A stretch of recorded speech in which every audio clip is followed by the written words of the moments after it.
நேயர்கள் அனைவருக்கும் வணக்கம். வெண்முரசு நீர்க்கோலம் அத்தியாயம் 70. ஏழரை இருள்.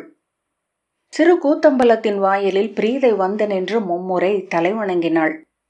அவள் நிழல் தன்முன் சுவரில் அசைய கண்டு திரும்பி பார்த்த திரௌபதி விழி உயர்த்தி என்ன என்றாள். கைகளால் அரசியை சந்திக்க வேண்டும் என்றாள் பிரீதை. முழவும் தன்னுமையும் யாழும் நிறைந்திருந்த அவையில் பெரிதொன்றை நோக்கி உள்ளத்தை கொண்டு செல்வது எதிர்காற்றில் உந்திச் செல்வது போல் இருந்தது. திரௌபதி விரலால் சுதேஷ்ணையை தொட்டாள். காய்ச்சல் கொண்டது போல மயங்கி இருந்த விழிகளுடன் திரும்பிய சுதேஷ்ணை புருவங்களால் என்ன என்றாள். பிரீதையை அவள் சுட்டி காட்டிய போது உளம் மீண்டு அவளை அடையாளம் காண அரசிக்கு நெடுநேரமாயிற்று. பின்னர் அருகே வரும்படி கை காட்டினாள். சோரினூடாக ஒதுங்கி வந்து அரசியின் அருகே முழந்தாளிட்ட பிரீதை அவள் காதில் தான் கொண்டு வந்த செய்தியை ஓரிரு சொற்களில் சொன்னாள். வலி கொண்டவள் போல அரசியின் முகம் மாறியது. பின்னர் பிரீதையை செல்லும்படி கை காட்டிவிட்டு உடலை அசைத்து அமர்ந்து நாகவிரலியின் சொற்களை மீண்டும் சென்றடைந்தாள். அவள் முகம் கனவில் நெகிழ்ந்தது. செய்தி சொல்லப்பட்டவுடன் அரசியின் முகத்தில் ஒரு கணத்தில் வந்த மாறுதலில் இருந்தே அச்செய்தி தன்னை பற்றியது என்பதை திரௌபதி உணர்ந்தாள். உள்ளம் முள்முனையாகி அச்செய்தியின் முனையை சென்று தொட்டது. எதுவானாலும் ஆகட்டும் என்று பிரிதொரு உள்ளம் அதை உதறியது. நாகவிரலியின் கை விரல்கள் குறுமுழவின் மீது நடமிட்டன. சூழ்ந்திருந்த சுடர்களின் ஒளியில் அவ்விரல்களின் நிழல்கள் தலைக்கு மேல் எழுந்து சுவர்களிலும் கூரையிலுமாக அதே தாளத்தை காற்றில் மீட்டின. அக்கூத்தம்பலமே தாளத்துடன் கூத்திடுவதாக தோன்றியது. நாகவிரலி தமயந்தி சேதி நாட்டுக்கு போன கதையை சொல்லிக் கொண்டிருந்தாள். கலிங்கத்திலிருந்து சேதிக்கும் அவந்திக்கும் மாளவத்திற்கும் செல்லும் வணிக பாதைகள் நெடுங்காலமாகவே அரசர்களால் பேணப்பட்டன. 500 ஆண்டுகளுக்கு முன் சேதி நாட்டரசர் உபரிசரவசு சூழ்ந்திருந்த பிற நாடுகளின் அரசர்கள் அனைவரையும் தன் தலைநகர் சூக்திமதியில் கூட்டி அப்பாதைகளை பேணுவதற்கான பொது காவல் அமைப்பொன்றை உருவாக்கினார். அது ஷோடசபத சம்யுக்தம் என்று அழைக்கப்பட்டது. அரசர்கள் அதற்கு ஒரு படையை அளித்து அப்படைக்குரிய செலவுகளையும் அளித்தனர். சேதி காலப்போக்கில் சிறு நாடாக ஆகிய போது அந்த காவல் அமைப்பு நிலமில்லாத நிகர் அரசாக நீடித்தது.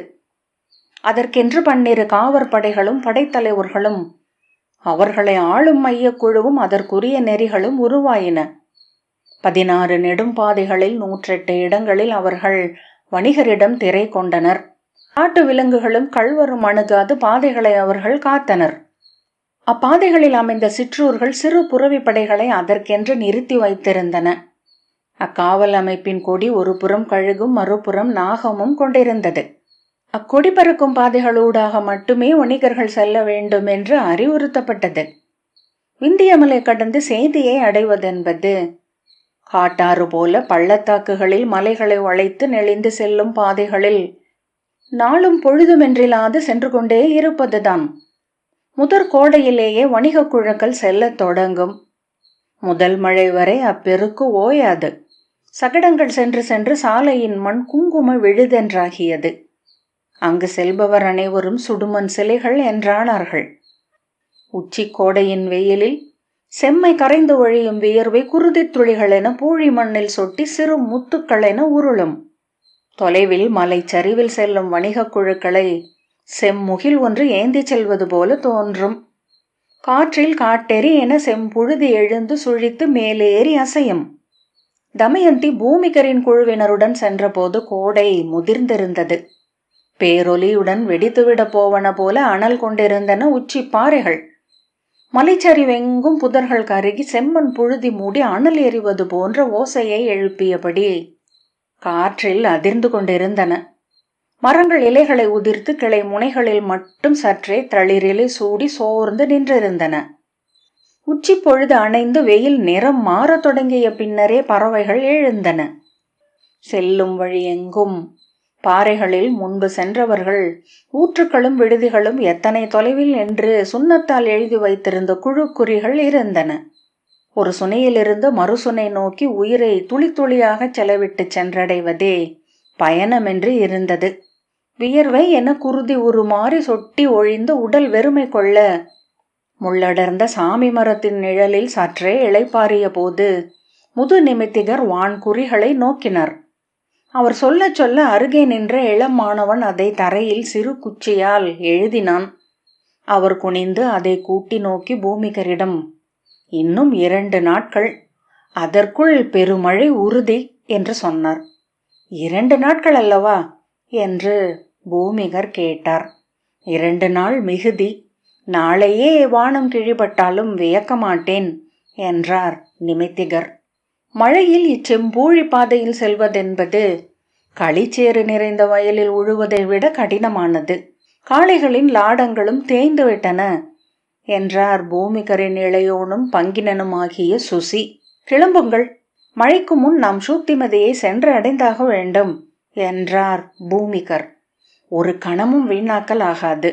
இனி துயில் இல்லை, அடுமனை தொழிலும் இல்லை, உலருணவும் நீரும் மட்டுமே. கணமும் கால் நிலைக்காது முன் செல்க. சுசி ஆணைகளை பிறப்பித்தபடி கை முழவை ஒலிக்க வைத்தார். ஆனால் அவர்கள் நெடுந்தூரம் வந்து களைத்து விட்டிருந்தனர். சகடங்கள் கூட தேய்ந்து கனவிலென ஓசையற்று ஓடின. அவ்வப்போது உடலின் ஆற்றல் ஓய எருதுகள் தலை தாழ்த்தி நுரை கக்கி நின்றன. அவற்றின் வாயை திறந்து மூங்கில் குழாயால் வெல்லம் கலந்த நீரை ஊட்டிய பின் சாட்டையால் அடித்து மீண்டும் கிளப்பினர்.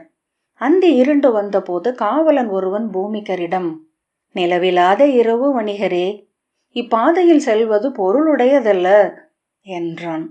நாளை உச்சிக்குள் நாம் சேதி நாட்டின் எல்லை கடந்து தலைநகரை சென்றடைந்தாக வேண்டும். இன்றிரவு மட்டும்தான் நம்மிடம் உள்ளது என்றார் பூமிகர். ஆனால் இது வறண்ட காட்டுப்பாதை, இருண்டது என்றான் காவலன். பந்தங்களேற்ற மீனெண்ணெய் இருக்கிறதல்லவா என்றார் பூமிகர். ஏவலன், ஆம், அரக்கும் உள்ளது என்றான். பிறகென்ன, வண்டிகள் செல்லட்டும் என்றார் பூமிகர். மறுமொழி கூறாமல் காவலர் தலை வணங்கி விலகினார். அந்த இருளுக்கு முன் சற்றே அமர்ந்து நீரறிந்து இளைப்பாறிவிட்டு மீண்டும் அவர்கள் கிளம்பினர். வானை நோக்கிய நிமித்திகர், தென்கிழக்கு சரிவில் விண்மீன்கள் எழவில்லை வணிகரே. முகில் நிறை அங்கு கூடுகிறதென்று தோன்றுகிறது. நாளை உச்சிக்குள் மழை உறுதி என்றார். பூமிகர், நாம் நாளை பின்காலையில் சூக்திமதியில் இருப்போம். கோட்டைப்புறத்திற்கு சென்று விட்டாலும் கூட பழுதில்லை. ஏன், அரச பெருஞ்சாலையை அடைந்து விட்டாலே கூட அஞ்சுவதற்கேதுமில்லை என்றார். செல்க செல்க என்று ஏவலர் ஒலி எழுப்பினர். சலபை, வழியில் எவரேனும் விழுந்து இறந்தால் கூட கவலைப்பட போவதில்லை பெருவணிகர் என்றாள். வணிகர்களும் போர் வீரர்களே, வெற்றியன்றி பிரிதொன்றையும் அவர்கள் பொருட்டாக எடுப்பதில்லை என்றார் மருத்துவர் சுதீரர். இவர்களுக்கு எதிரி யார் என்று சலபை கேட்டாள். வேறு எவர்? இவர்களிடம் பொருள் வாங்கி பிழைக்கும் எளிய மக்கள்தான் என்று சுதீரர் சிரித்தார். பேச்சு தேவையில்லை, விரைக என்று பூமிகர் சொன்னார். இருளுக்கு விழி பழக அவர்கள் குனிந்து தரையை பார்த்தபடி சீரான காலடியுடன் நடந்து கொண்டிருந்தனர்.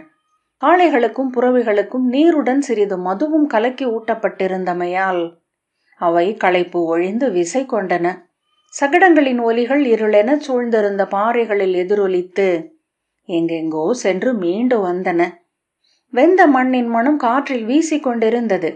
சாலை அருகே பாறை பரப்புகளில் எழுதப்பட்டிருந்த குழுக்குறிகளை பந்த ஒளி காட்டி படித்தபடி வந்த ஏவலம், இன்னும் மறை நாழிகை பொழுதில் ஊற்று ஒன்று இருக்கிறது என்றான். நம்மிடம் நீர் எஞ்சியுள்ளதா என்றார் பூமிகர்.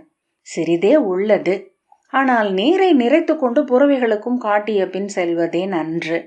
இனி வருவது மலைச்சரிவு. சகட கட்டையை மிதித்தபடியே வண்டிகள் செல்ல முடியும். காளைகள் விசையழிந்து நலியும் என்று முதிய ஏவலன் சொன்னான். ஊற்றை அறிவிக்கும் குழு குறியொன்று சாலையோரத்து பெருமரம் ஒன்றில் தொங்கிய மரப்பலகையில் இருந்தது. அதை நோக்கிய பின், அருகேதான் என்று ஏவலன் சொன்னான். பந்தம் எழுந்து சுழன்று ஆணையிட்டதும் வண்டிகள் கடிவாளம் இழுக்கப்பட்டு நிறுத்தப்பட்டன. புறவிகளிலிருந்து இறங்கிய காவலர் அவற்றை பிடித்து கொண்டு நீர் காட்ட கொண்டு சென்றனர். காளைகளை அவிழ்த்த போது அவை களைப்புடன் கால்களை உதறி பெருமூச்சு விட்டன. மது அருந்தியதால் அவற்றுக்கு மேலும் நீர் தேவைப்படுகிறது என்று சுதீரர் சொன்னார். அப்படியே இங்கு அனைவருக்கும் சிறிது மது அளித்திருந்தால் இத்தனை நடை அலுப்பு தோன்றியிருக்காது என்றாள் சலபை. தமயந்தி சிற்றடி எடுத்து வைத்து சென்று வேர் குவை ஒன்றில் அமர்ந்து கால்களை நீட்டி விரல்களால் மூட்டுக்களை நீவிவிட தொடங்கினாள். பின்னர் தன் இடையில் இருந்த பாக்கை எடுத்து வாயிலிட்டு மென்றபடி முடிந்த குழலை அவிழ்த்து விரித்து அலுப்பொலியுடன் கூன்முதகை நிமிர்த்தி படுத்தாள். அக்கணமே துயில் வந்து மூட வாய் திறந்து உதடுகள் அதிர நீள் மூச்சு விடலானாள். தோல் பைகளில் ஊற்று நீரை ஏவலன் நிறைத்தான். புறவிகளும் காளைகளும் நீரிருந்தி கால்களை உதறியபடியும் மூச்செறிந்தபடியும் மேலேறின. நீர் நிறைந்த வயிற்றின் எடை தாழாதவை போல காளைகள் ஆங்காங்கே படுத்துவிட்டன. புறவிகள் 3 காலில் நின்று தலை தாழ்ந்து தொங்க அரை துயிலில் ஆழ்ந்தன. பூமிகர் நீர் அருந்திய பின் வெறும் தரையிலேயே கால் நீட்டி படுத்து கொண்டார். ஆங்காங்கே ஒவ்வொருவராக அமர்ந்தும் படுத்தும் ஓய்வெடுக்க தொடங்கிய சற்று நேரத்திலேயே மூச்சொலிகள் கேட்கத் தொடங்கின. முதிய ஏவலன் மூக்கைச் சுளித்து மனம் கொண்ட பின் பூமிகரிடம் வந்து, இது உகந்த இடமல்ல என்று எண்ணுகிறேன் பெருவணிகரே என்றான். ஏன் என்றார் அவர். யானை சாணியின் மனம். இந்த பகுதியில் பிரிதொரு ஊற்றே இல்லை. இங்கு காட்டு யானைகள் நீர் அருந்த வரக்கூடும் என்றான். சுசி, காட்டு யானை இங்கு வாழ முடியுமா என்ன? கண்ணுக்கு எட்டிய தொலைவில் பச்சையே இல்லை என்றார். ஆம், அதைத்தான் நானும் சொல்ல வந்தேன். இலை இல்லாத போது வருநிலத்து யானை மரப்பட்டைகளை உண்ணும். அதனால் மிகு விடாய் கொண்டிருக்கும். விடாய் மிகுந்த யானை பெருஞ்சினம் நிறைந்தது. பூமிகர் சில கணங்களில் அவனை பார்த்த பின், இங்கு எங்காவது இது குறித்து எச்சரிக்கை பொறிக்கப்பட்டுள்ளதா என்றார். இங்கு எவரும் இவ்வாறு இரவு தங்குவது போல் தெரியவில்லை என்றான் ஏவலன். நாமும் தங்கப் போவதில்லை, இதோ கிளம்புகிறோம் என்றார் பூமிகர். பிறகு அமர்ந்தபடியே உடலை நிமிர்த்தி நிமித்திகரிடம், சங்கு முழங்கட்டும், நாம் கிளம்பவிருக்கிறோம் என்றார். நிமித்திகர் படுத்தபடியே தன் இளவலை பார்த்து கை அசைத்தார். அவன் அரை துயிலில் தன் தோல் பையில் இருந்த சங்கை எடுத்து வாயில் வைத்தான். எழுந்து நின்று ஒலி எழுப்பு மூடா என்றார் நிமித்திகர். அவன் எழுந்து நின்று சங்கை வாயில் வைத்த பின் சுற்றிலும் துயின்று கொண்டிருந்தவர்களை பார்த்தான். பூமிகரும் அமர்ந்தபடியே சற்று துயின்றவர் போல் இருந்தார். அவன் சங்கை மீண்டும் பையில் வைத்த பின் கீழே அமர்ந்தான். சில கணங்களில் சங்கை முழக்கிக் கொண்டிருப்பது போன்ற கனவு உள்ளே நிகழ துயின்று விட்டான். பொழுதாகிவிட்டது என்று கனவுக்குள் அவன் துடித்தெழுந்து சங்கை எடுத்து வாயில் வைத்து மும்முறை ஓசை எழுப்பினான். அப்பகுதியின் அத்தனை பாறைகளும் எதிரொலிக்கும் பேரொலியாக மீண்டும் மீண்டும் அவன் சங்கு அதை முழக்கிக் கொண்டிருந்தது. துயின்று கொண்டிருந்தவர்கள் எல்லாம் பாய்ந்து எழுந்தனர். அவர்களின் அலறல் குரல்களை அவன் கேட்டான். விழி திறந்து பார்க்கையில் தன்னை மிதித்தபடி அங்கும் இங்கும் ஓடுபவர்களின் நிழல் கொந்தளிப்பே அவனுக்கு தெரிந்தது. பின்னர் யானைகளின் பிளிரலோசையே சங்கென ஒலித்தது என உணர்ந்தான். யானை கூட்டம், யானை கூட்டம் என்று யாரோ கத்தினர். யானைகள் அவர்களை சூழ்ந்து விட்டிருந்தன.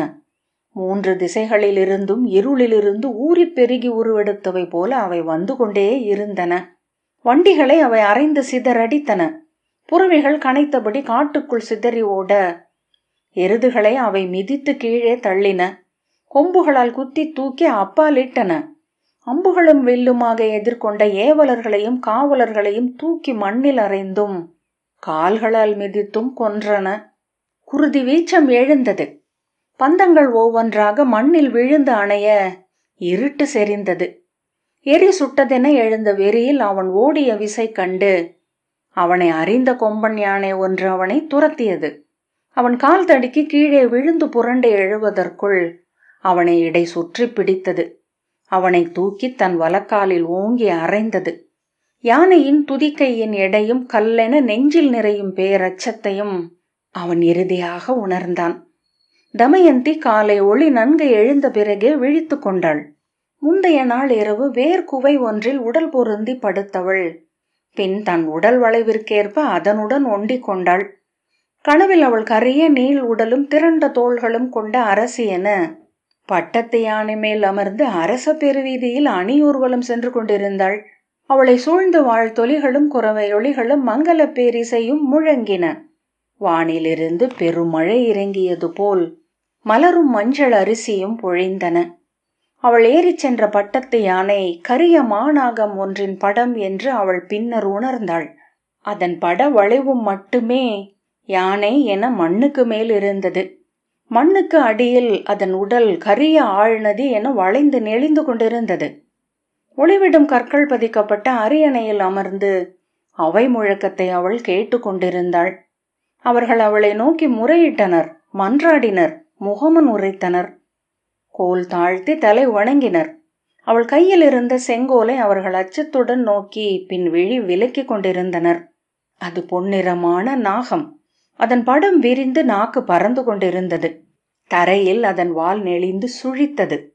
பின்னர் அவள் காட்டுக்குள் வேர்குவை ஒன்றில் அமர்ந்திருந்தாள். அவள் அருகே பொந்துக்குள் நாகம் ஒன்றின் விழிகள் மின்னித் தெரிந்தன. 4 திசைகளிலும் பிளிரல் ஓசைகள் எழுந்தன. இருளுக்குள் நெளிந்து பறந்தபடி கரிய நாகங்கள் வந்தன. அவை மண்ணில் விழுந்து எழுந்த அரை ஓசையில் மரங்கள் அதிர்ந்தன. அலறியபடி அங்கிருந்து அனைவரும் சிதறி ஓடினர். வண்டிகள் நொறுங்கி தெரித்தன. இறப்பு கூச்சல்கள், பசுங்குருதியின் எரிமணம். அவள் நாகங்களின் கண்களை மிக அருகிலென பார்த்து கொண்டிருந்தாள். கருவண்டுகள் போல மின்னுபவை. பின்னர் அவை மறைந்தன. முனகல்களும் அழுகைகளும் மட்டும் எஞ்சியிருந்தன. அவையும் கரைந்த பின் இருளுக்குள் அவளை மிக அருகே நின்று நோக்கி கொண்டிருக்கும் 2 நாகவிழிகள் மட்டும் எஞ்சின. ஓனாய் என அந்த நாகம் ஊளையிட்டது. பல ஊளைகள் சேர்ந்து ஒலித்தன. விழிகளுக்குள் வண்ணமாக வெயிலை உணர்ந்த பின்னர் தான் அவள் விழித்தெழுந்தாள். எழுந்து அமர்ந்த போது அது எந்த இடம் என்றே அவளுக்கு தெரியவில்லை. வேர்ப்புடைப்பை பற்றியபடி எழுந்து நின்றாள். அதன் பின்னரே அக்காட்சி முப்புடைப்பு கொண்டது. அவளை சூழ்ந்து அடுமனை பெண்டிரும் ஏவலரும் வணிகர்களும் இறந்து சிதறி கிடந்தனர். குருதி மண்ணில் வழிந்து வற்றி கருமை கொண்டு உலர்ந்திருந்தது. அப்பால் வெண்குவியல்களாக காளைகள் இறந்து கிடந்தன. அவற்றை செந்நாய்கள் சில கடித்து இழுத்து கொண்டிருந்தன. அவள் அசைவை கண்டு ஒரு செந்நாய் மெல்ல உருமியது. பிற செந்நாய்கள் அவளை பொருட்படுத்தவில்லை.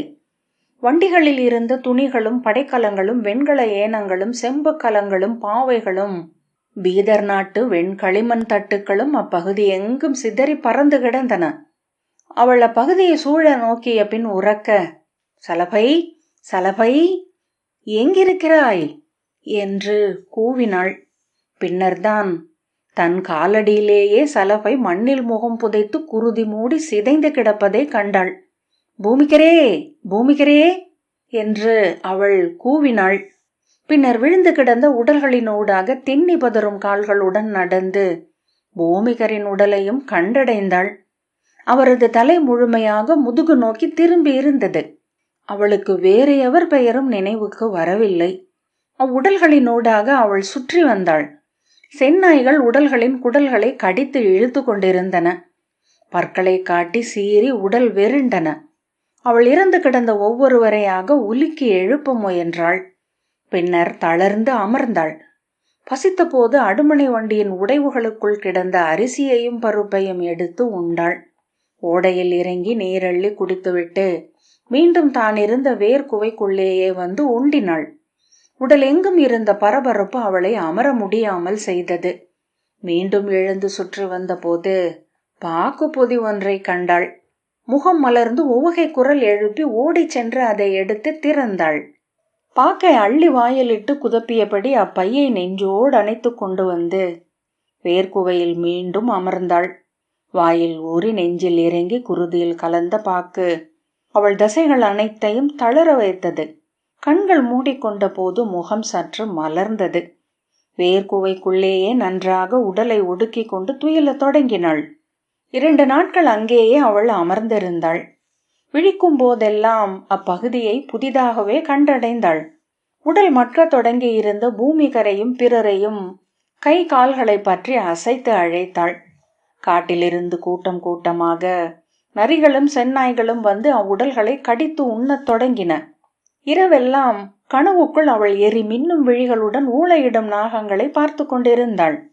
பகலில் அவ்வுடல்கள் கிழிக்கப்பட்டு குடல் உருவப்பட்டு சிதறி பறந்திருப்பதை கண்டாள். மறுநாள் பின்னிரவில் அவளுடன் இருந்த நாகம், "நாம் நீராடுவோம்" என்றது. அவர்களை சூழ்ந்த பல 100 நாகங்கள் ஊளையிட்டு கொண்டிருந்தன. குறைத்தபடி சீறியபடி ஒன்றுடன் ஒன்று பூசலிட்டன. அவற்றின் வெண்ணிற பற்களையும் எழுந்து பறந்த நாவுகளையும் கண்டாள். எங்கு என்றாள். இதோ அருகில்தான் மலை அருவி உள்ளது என்றான். மலை அருவியின் ஓசையை அவள் கேட்கத் தொடங்கினாள். ஆம், மிக அருகில் என்றாள். மரங்களுக்கு மேல் அருவி வானிலிருந்தென பொழியும் நீர் முழக்கத்தை கேட்டாள். வா என்று அவன் அவள் கையை பற்றினான். ஈர துளி பிசிறுகள் அவள் மேல் மென்மையாக படிந்து பளிங்கு துருவல்கள் என ஒளியுடன் மயிர் முனைகளில் அமர்ந்தன. இலை நுனிகள் அனைத்திலிருந்தும் நீர் வியர்த்து வழிந்து சொட்டி கொண்டிருந்தது. மரங்களின் தழைப்புக்கு அப்பால் வெண்ணுரை பொழிவென அப்பேரருவியை அவள் கண்டாள். அச்சம் கொண்டு கால் எடுத்து பின்னடைய அவன் அவள் கைகளை பற்றி இழுத்தபடி சென்றான்.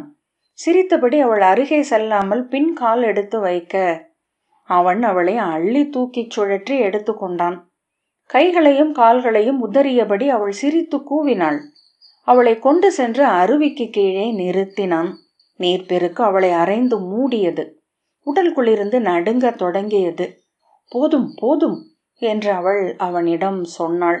அவனை அரைந்தாள். நீரிலிருந்து விலகி ஓட முயன்றாள். அவன் அவள் கைகளை இறுக பற்றி இருந்தான். பற்கள் நடுங்கி அடித்து கொண்டன.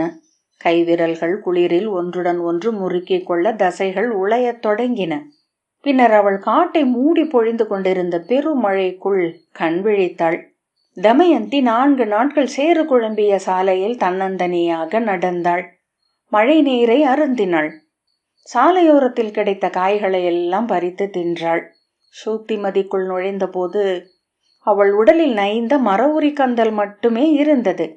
கூந்தலில் சேரும் சருகுகளும் செறிந்திருந்தன.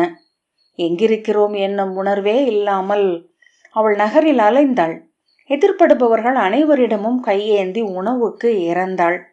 கிடைத்தவை அனைத்தையும் உண்டுவிட்டு சாலையோரங்களில் சிறு கூரை நேற்றுகளுக்கு அடியில் உண்டி கொண்டு துயின்றாள். பூமிகரின் வணிக குழுவில் எஞ்சிய சுசி தன் 3 துணைவர்களுடன் தப்பி காட்டுக்குள் ஓடி சிற்றூர் ஒன்றில் நோயில் கிடந்து உயிர் தேறி உடைந்த கைகளுடன் சூக்திமதிக்கு வந்து சேர்ந்தார். வணிகர் குழுவினரை அணுகி இழப்பை சொல்லி உதவும்படி கோரினார். அங்காடி மையத்தில் அமைந்த குபேரனின் ஆலயத்தில் அவரை அவர்கள் தங்க வைத்திருந்தனர். அவருக்காக வணிகர்கள் ஆளுக்கொரு வெள்ளி நாணயம் ஈந்து ஈட்டுச் செல்வம் திரட்டினர். அதை அவருக்கு அளிப்பதற்காக அந்த ஆலயத்தில் கூடியிருந்த போது சுசி வெளியே வந்து நின்ற தமயந்தியை கண்டார். பித்தேறிய வெறிச்சிருப்புடன் உணவு உணவு என்று கூச்சலிட்டாள் தமயந்தி. மழை பெய்து கொண்டிருந்தமையால் அவள் மேல் நீர் சரிந்திறங்கிக் கொண்டிருந்தது. அஞ்சி நடுங்கி உடல் ஒடுங்கி சற்று நேரம் நின்ற சுசி பின்னர் வெறி கொண்டு அருகிருந்த பொருட்களை எடுத்து அவள் மேல் வீசியபடி கூச்சலிட்டார். இவள்தான் எங்களை அழித்தவள். கூட்டரே, இவள் பெண் அல்ல, அழகிய பெண்ணாக எங்களுடன் வந்து சேர்ந்தாள். ஒரே நாளில் முதுமகள் என்றானாள். இவள் ஏதோ கொடுங்காட்டணங்கு, நோயையும் இறப்பையும் அளிக்கும் தீயோள். அவரை அவர்கள் பிடித்து தடுத்தனர். இன்னொருவன், ஆம், நானே அதை கண்டேன் தோழர்களே. இவள் இரவில் கனவிலென எழுந்து நடக்கிறாள். அப்போது உடலில் கூன் இல்லை. தன்னை அரசி என்கிறாள். அரண்மனையில் உலவும் நிமிர்வு கொண்டிருக்கிறாள். ஆணையிடும் குரலில் பேசுகிறாள். இவளில் வாழ்வது மானுடர்களுடன் விளையாடும் தீயணங்கு, ஐயமே இல்லை என்றான். அவர்கள் அச்சத்தால் உறைந்து நின்றனர். பின்னர் அவளை கற்களால் அடித்து துரத்தினர். அவள் அச்சத்தால் நடுங்கினாள். ஆனால் நிலையழிந்த உள்ளம் கொண்டிருந்தமையால் முகத்தில் சிரிப்பே வெளிப்பட்டது. அதன் பின் அவளை அங்காடியில் வாழ வணிகர்கள் விடவில்லை. நோக்குமிடமெல்லாம் கல்லால் அறைந்து துரத்தி அடித்தனர். அங்காடி சிறுவர்கள் மண்ணையும் கற்களையும் அள்ளி வீசி நகையாடினர். நாய்கள் குறைத்தபடி அவளை தங்கள் எல்லை வரை விரட்டி சென்றன. தனக்குத்தானே பேசிக் கொள்பவளும் தானே உடைந்து அழுது பின் தேறி சிரிப்பவளுமாகி அவள் விலகிச் சென்றாள். சடையான குழலும் நோய்க்கிழவி முகமும் கொண்டிருந்த அவளை நோய் கொண்டு வரும் கொடுந்தெய்வம் என எண்ணிய சூதரும் ஆயரும் வேளிரும் தங்கள் தெருக்களில் நுழைய விடவில்லை. அனைவராலும் தாக்கப்பட்ட போது அவள் எங்கும் பதுங்கிக் கொள்பவள் ஆனாள். மிகச் சிறிய இடுக்குகளிலேயே ஒடுங்கி விழிகளிலிருந்து மறையும் திறனை உள்ளமறியாமலேயே அவள் உடல் கற்றுக்கொண்டது. அவ்வாறு அவள் மறைவது அவர்களின் அச்சத்தை மேலும் பெருக்கியது. பகலில் எலி போல எங்கேனும் முற்றிலும் பதுங்கி இருந்து இரவில் மட்டும் வெளியே வந்தாள். குப்பைகளிலிருந்து தன் உணவை தேடி உண்டாள். அவளை நாய்கள் தங்களவள் என ஏற்றுக்கொண்டன. ஆகவே ஒலி இல்லாமல் நிழலுருவென நகரில் அலைந்தாள். நீர்க்கோலம் 70வது அத்தியாயம் இத்துடன் நிறைவு பெற்றது. நன்றி.